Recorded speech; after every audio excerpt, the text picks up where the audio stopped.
Welcome to Chillin' 101. We hope this video helps. In this video, I will explain how to make cream using milk.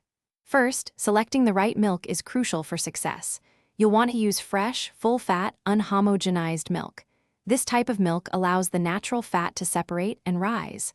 Look for milk that clearly states it's not homogenized, often found at local dairies or specialty stores.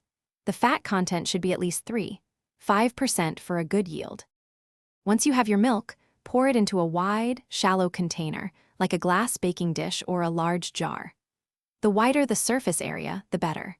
Now, place the container in your refrigerator and let it sit undisturbed for at least 12 to 24 hours. This chilling period is essential as it allows the milk fat, which is lighter, to slowly rise to the top and form a distinct layer of cream.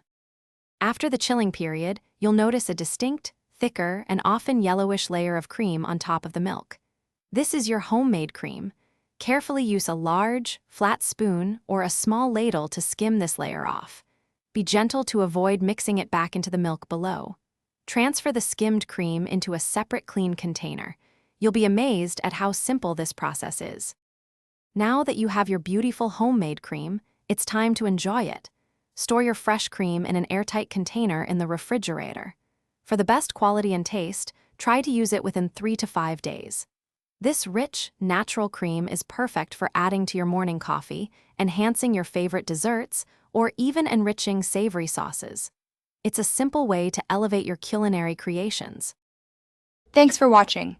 Consider subscribing if we helped you.